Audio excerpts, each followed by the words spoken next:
Magandang araw po, welcome po sa aking channel, Love9 TV. Patalastasan po, meron po ba kayong mga properties na napapabayaan or non-performing assets? Plan nyo ibenta, pero wala kayong oras sa pagbibenta nito. Kung ito'y pagkakatiwala nyo po sa amin, tawag lang po kayo sa aking numero, usap po tayo, gawan ko po ng video for free. Yes, libre po, wala po kayong babayaran.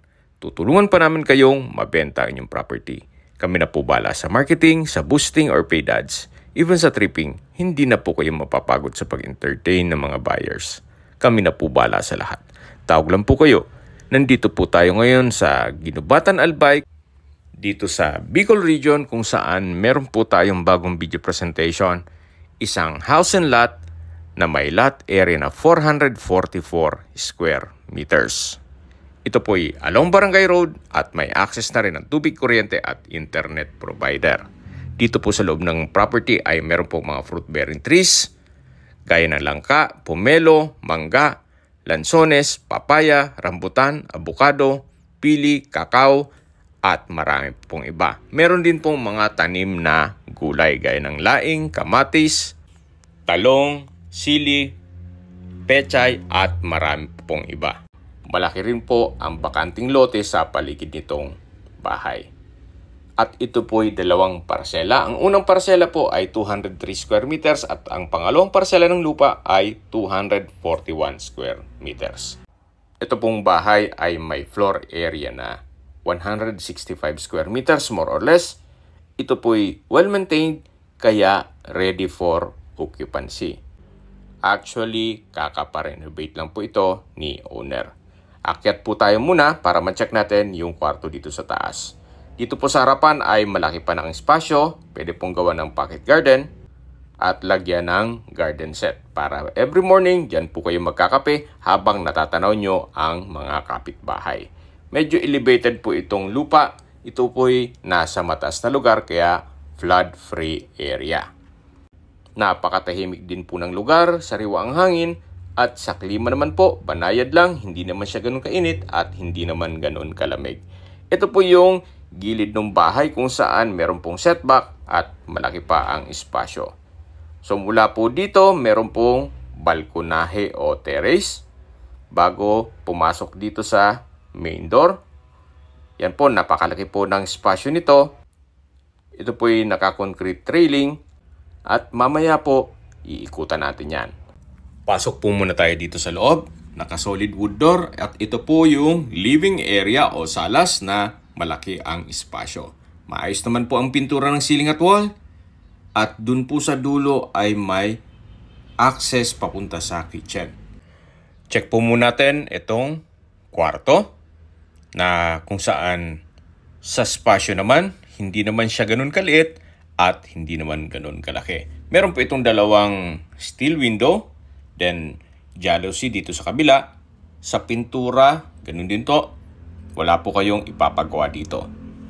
Ito pong konsepto nitong bahay ay parang bachelor's pad po siya.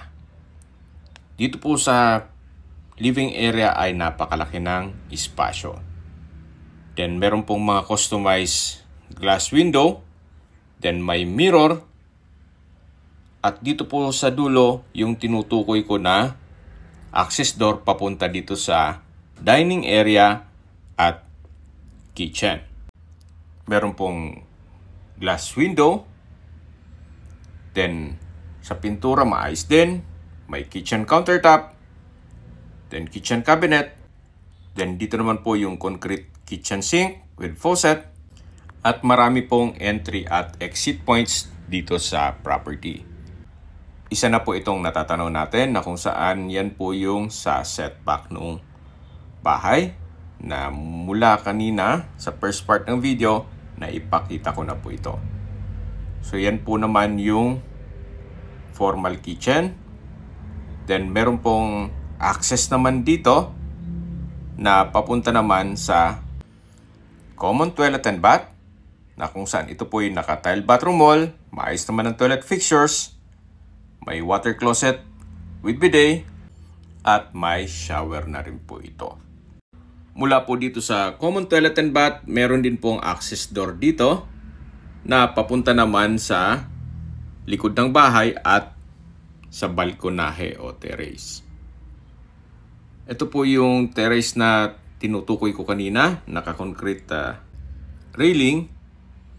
At mula po dito naman, tunghayin nyo po itong gilid ng bahay.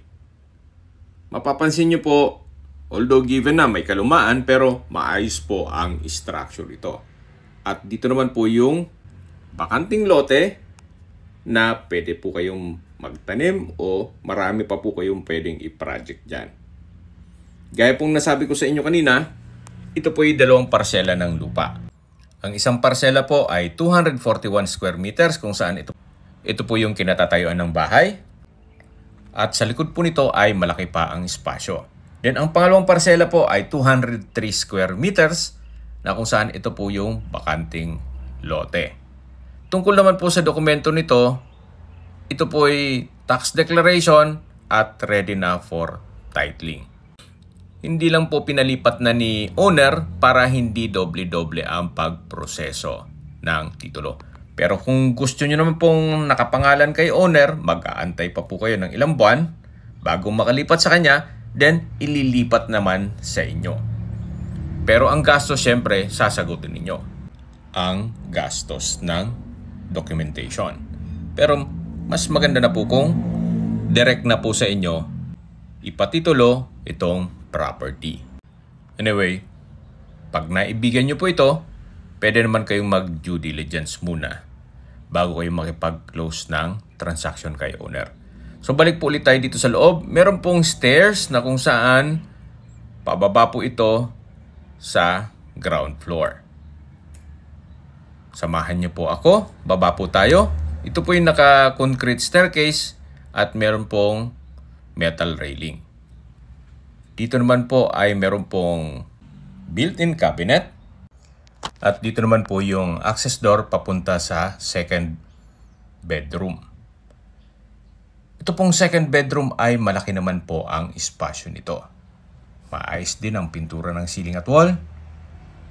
At meron din pong sariling glass window. At kung meron man po kayong PWD or senior citizen sa pamilya, ito naman po yung para sa kanila. Para hindi na pumanik sa second floor. Meron din pong wardrobe sa dulo. At dito naman po paglabas natin, ito na po yung covered car garage na kung saan sa dulo po pwede rin gawing another room. At sa labas po ay malaki pang spasyo kung gagawa ng garahe ng sasakyan. Yan po yung driveway at sa dulo po yung steel gate. Habang naglilibot po tayo, pag pinagmamasdan niyo po itong buong property, pag-usapan na natin ang distance, location at travel time. Mula po sa Bicol University College of Agriculture at iba pang government offices gaya ng DENR, ang distance is 1.2 kilometers at ang travel time is 4 minutes. Mula naman po sa bayan ng Ginubatan, Albay, ang distance is 850 meters at ang travel time is 3 minutes. Kompleto na po doon gaya ng public market, groceries, convenience store, remittance center, banks, schools at hospital. Yan po yung lagi kong binabanggit sa inyo na dapat nyo i-consider sa paghanap ng property, yung meron pong malapit na hospital. Hindi ko naman po sinasabing sakitin kayo, yan naman po ay for emergency purpose lang naman. At mula naman po sa SM Legazpi, ang distance is 21 kilometers at ang travel time is 33 minutes. Kung manggagaling naman po sa airport sa Legazpi City, ang distance is 19 kilometers at ang travel time is 31 minutes. Mula naman po sa Naga City, ang distance is 75 kilometers at ang travel time is 1 hour and 30 minutes. Kung manggagaling naman po sa Manila by land, ang distance is 443 kilometers at ang travel time is 10 hours and 15 minutes. Okay, sa presyo na po tayo. Binebenta po ito ni owner sa halagang 4.8 million pesos net. Ibig pong sabihin, si buyer na po ang sasagot sa lahat ng taxes at expenses with regards to documentation. Kung may mga katanungan po kayo, tawag lang po kayo sa aking numero. At sa mga kababayan naman natin nasa ibang bansa, meron po akong Telegram sa mga iPhone user man, may iMessage, meron din pong Imo, Skype, Viber at WhatsApp. Same number lang po, 0917-316-3399. Sa mga nagtatanong naman po ng aming Facebook, meron po aming Facebook page na Nov9TV at Facebook Reels Video. Meron din pong TikTok at Instagram. May ibang YouTube channel po kami na The Nov9TV channel at Nov9TV Listings. Sana po naibigyan nyo ang video presentation. Paki-like and subscribe na lang po sa aking channel para ma-update din po kayo sa aking future listings. Kung sakali po hanap nyo yung mas malaking sukat ng lupa, meron din po kami ibang listings na pwede nyong pagpilian. Huwag po kayong mag-atubiling tumawag sa amin, then let us know your budget para malaman namin kung anong property pwede namin ilok sa inyo. Sa lahat pong viewers, subscriber at nagtiwala po sa amin, salamat po sa suporta. Ingat po kayo lagi at yung pamilya. Maraming salamat po.